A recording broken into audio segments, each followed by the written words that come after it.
Brooke. And I'm Shannon. And today we're reviewing The Fisherman by John Langan. And it's a horror story. Well, let's just get right into it. What did you like best about the book?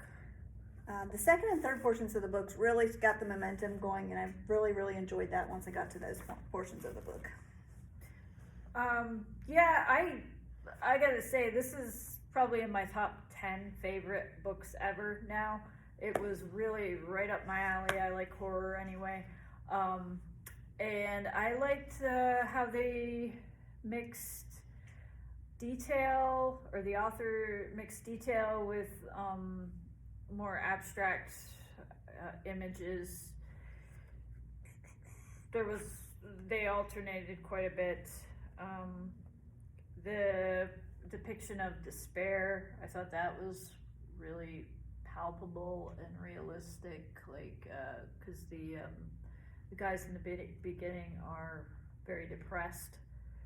They've suffered great losses, and it almost is like you have to wade through the muck with them. They're almost in like an altered depressive state, and you can really feel that in the book. With that being said, what did you like least about the book? There wasn't much that I didn't like about the book. I actually made myself read it slower because I didn't want it to end. What did you like least? I felt that the part one of the book, while it was a necessary evil to set the stage, I just felt like it kind of drug on. And so there was just a lot of description that, I guess since I'm not an avid fisherwoman, that it wasn't really my thing. Yeah. I would have to disagree myself with the fish, because I'm not a fisherwoman either. But I actually thought like the writing was done so well that it kind of interested me in fishing. I could almost understand maybe what the grab was. And what other books did it remind you of? I have a list here. I chose as books and films that kind of I thought of. The first one was What Lies Beneath with Harrison Ford and Michelle Pfeiffer. The 1982 animated fantasy film The Last Unicorn. Susan Hill's The Woman in Black. Alice Hoffman's Practical Magic. Stephen King's Pet Sematary, and Stephen King's It. Okay, yeah, I've seen quite a few of those. It's funny, I put it also, and I had just been watching for the first time the remakes, the brand new ones that were apparently closer to the actual novel. I haven't read the novel It, but I think there's parallels with It, because whereas It is they're tackling the fear, the Fisherman is more like despair and getting a face to despair, whereas It was the fear. So yeah. Which characters in this book did you like the best? I really like the cook Howard. He's in a diner in the middle of nowhere that they stop at on the way to Dutchman's Creek, and he seems like he's out of place because he's a little too articulate and too smart to just be there. So I thought he was intriguing, and the fact that he sat down and like told this really long story to these two guys to kind of deter them was neat. Mm-hmm. How about you? I think one of the most intriguing characters in the book was Rainer, and you'll meet him in part 2 of the book. And his character begins as a professor, and his family was very well off. Well, because of his passion for language, he uncovered more than he bargained for, or what his family bargained for, and he ultimately had to leave that country and come to the place that we're now in the Catskills, New York. And yeah, I really loved that backstory, that how it starts in the present, but then we see where this whole mythology folklore, if you will. Folklore, yeah. What about you? Did I like Or you- least?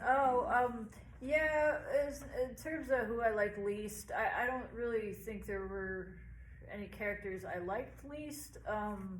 I thought maybe the relationships between the guys and the wives they've lost was a little indescriptive. Like, you get the sense that they both loved their wives, that both Dan and Abe had wives and they died in respective tragedies, and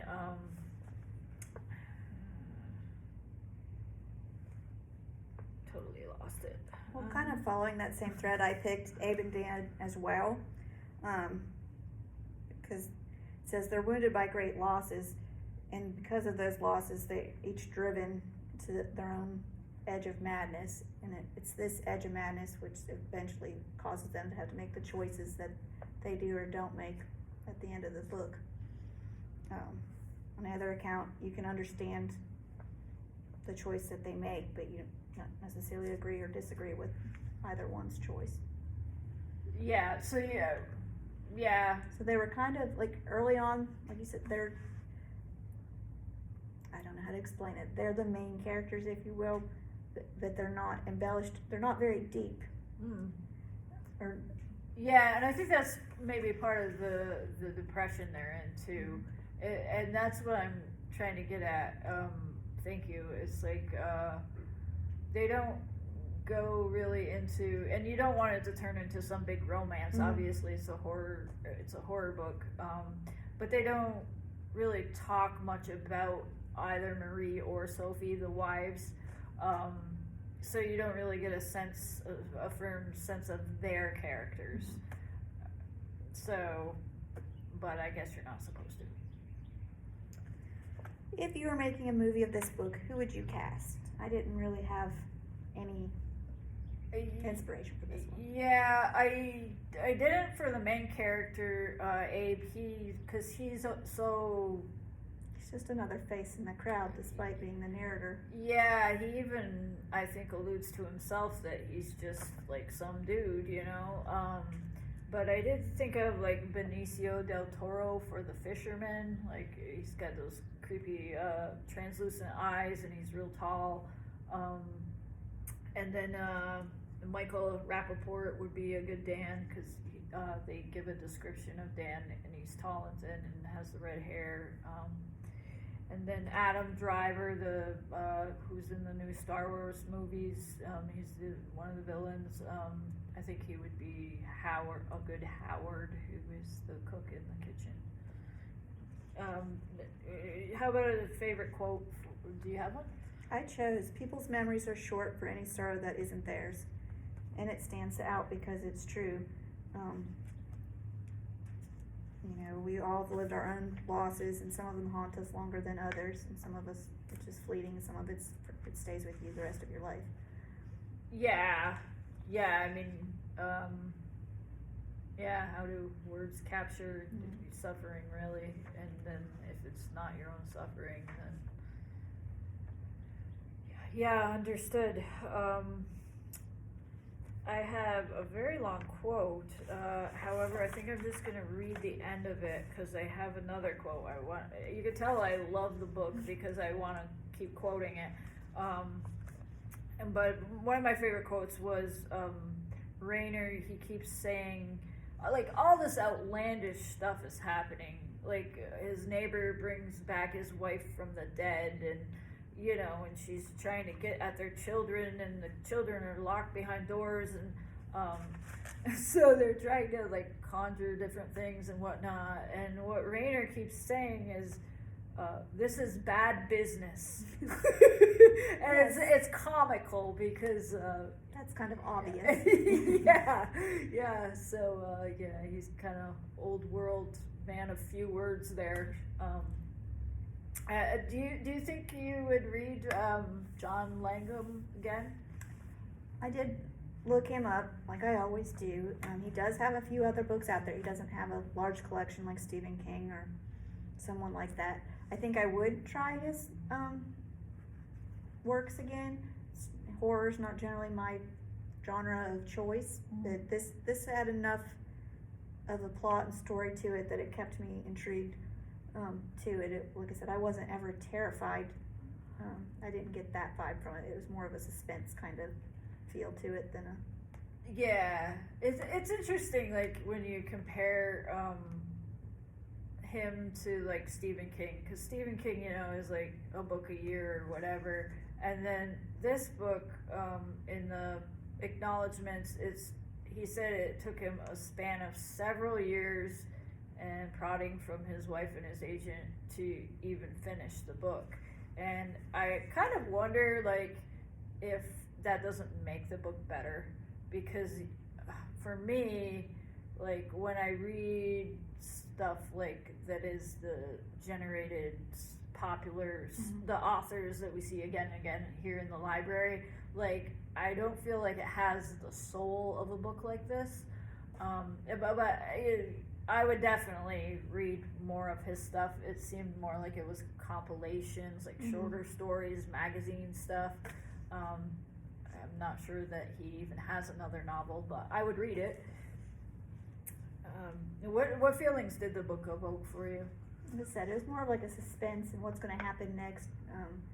Once I got through the first part, because the first part really dragged for me, the second part had me, and it was just like, okay, I need to put this down and get something done or go to sleep or whatever. And of course I was trying to read it in time so we could discuss it, so it was kind of conflicted to put it down and step away from it, so because I wanted to know what was going to happen next. And there was a lot of twists and turns in there that I did not foresee. Like I said, I really enjoyed it.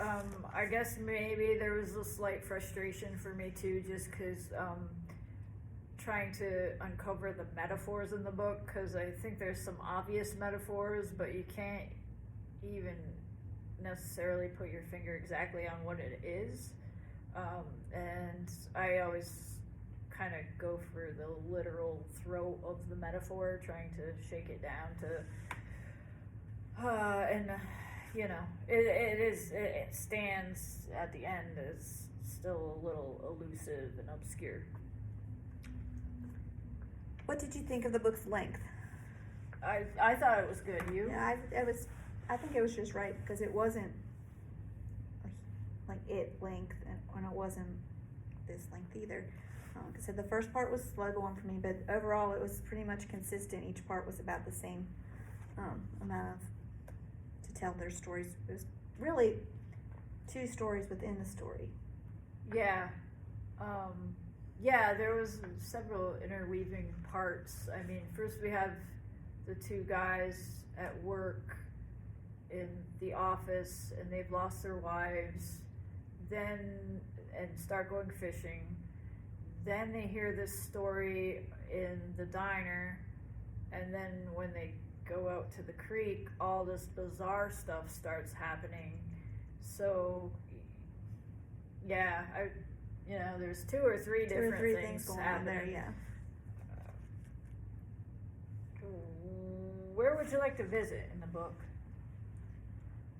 Well, I definitely don't want to go to Dutchman's Creek, so I'm going to say I'll go to the diner. Yeah. That was really the second best described. Yeah, I agree, and it's a stormy morning, and it just is very atmospheric. I am from New York, so I could picture the streams and all the places they're going fishing. Not the exact sites, but I'm up further north. But so I would want to visit some of the creeks too as well. That's not Dutchman's. Yeah, not Dutchman's, no. What did you think of the title? How does the title relate to the book's contents, or did you have a different title you would choose? I didn't have a different title.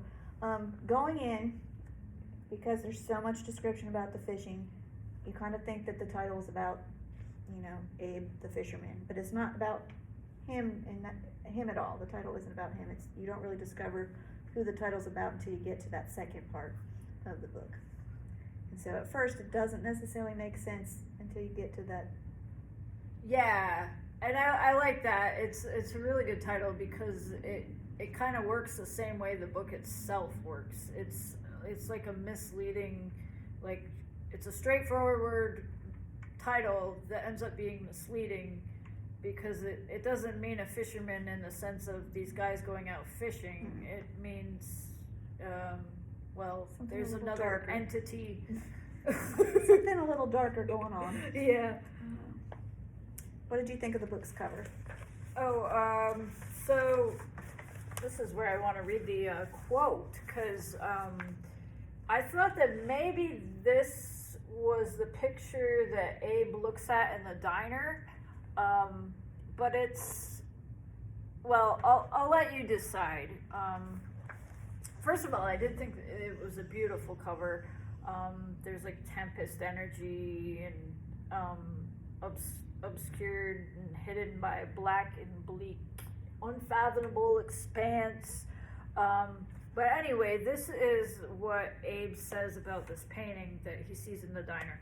The painting was so old, so begrimed with the smoke of 1,000 omelets and hamburgers that only by a diligent and careful study could you begin to develop an idea of its subject. The canvas was such a mess of masses of shades and shadows that I half suspected it was some kind of giant Rorsch test. I'm sorry if I'm saying that wrong. Where it hung wasn't especially well lit, which didn't help matters any. You could make out a long, curving, black blotch of something hovering in the middle of the picture over a pale patch with a wavy white line in the upper right-hand corner. You might think I would have looked at the painting, seen that I couldn't make head or tail of it, and let that be, but there was something about it, this quality that I don't know if I have the words for. The picture fascinated me, I guess because it was so close to showing you what it was, so close to revealing its meaning. Maybe it was a big Rorsch test. I saw a different scene each time I sat down at the counter. Once, it must have been the first time I stopped at Herman's, I saw a big bird swooping down out of the sky, a crow maybe. Another time I thought it might be a bat. Then, since the rest of the diner was done up in fishing memorabilia, I decided the painting must be a fishing scene. Throughout these deliberations, I received absolutely no help from the diner staff, who told me they weren't sure where the painting had come from. Howard had an idea. It had been purchased from an inn somewhere in New England, out Mystic Way, he seemed to recall, but didn't know any more than that, except that nobody could tell what the hell it showed. Liz and Caitlin refused to be drawn into discussing it, despite my best efforts. So, I'm not sure it's the same painting. I mean, there's a lot of ominous, maybe you could see pictures in there. But you can definitely tell that's a fishing boat. What was interesting, I was looking at it again today, and there's actually like castles or something back here, like ridges, and then up here, that doesn't look like a cloud, it looks like a mountain. So, I don't know, it's cool. It's a cool cover. Yeah. Did you think it was an original book? Okay, so this is the best non-answer I can come up with. The story is original and unique, but it's also not original or unique. It offers a flavor similar to other titles, but at the same time, it is its own story.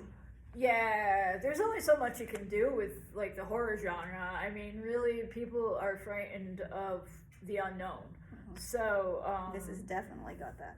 Yeah, but I did think it was rather original that he draws fishing in there, and then some of the weird imagery toward the end, and of course it's got that element of backtracking in time into the past, which I always find creepy.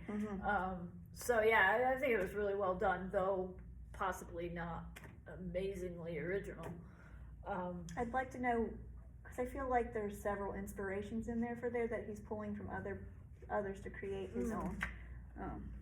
Yeah, to know exactly what he had been reading. If you could hear the same story from another person's point of view. I think Dan. I would go with Dan, because he is definitely less attached to reality than Abe is. and you can tell by when he's describing the traffic lights and how he just stares at them every morning at the same time and tries to get some meaning out of that, but basically comes up with kind of some existential, like, Why? It's I would be interested in reading a whole book like that.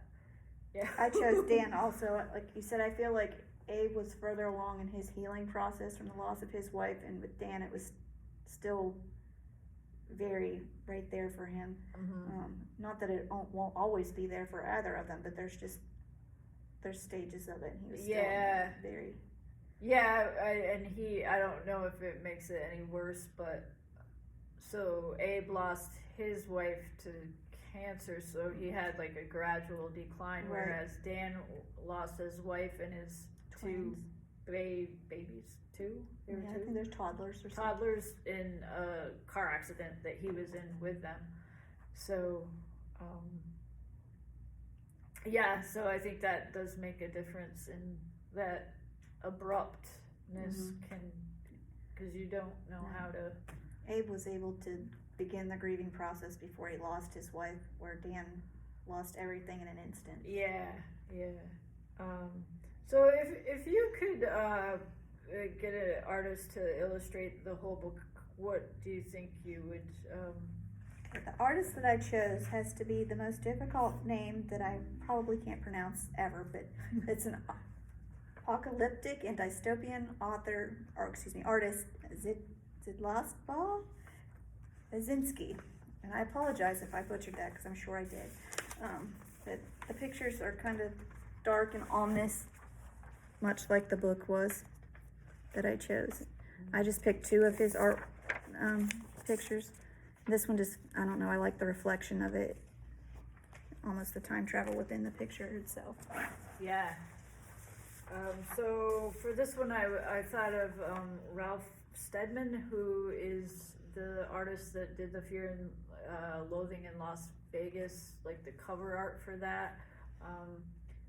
Might not recognize the name, but I think a lot of people would actually recognize the art. But anyway, he does a lot of things with slashes of ink, like black ink, but then there's stripes of color in it. And I did think that a lot of the like the past, when they talk about the past or when they're out at the creek, there's kind of these rich dark colors, but then more of these splashes and electric slices of color would be good for on the beach later when the surreal things are happening, or the weird things in the woods, like for instance when Dan's children eat him.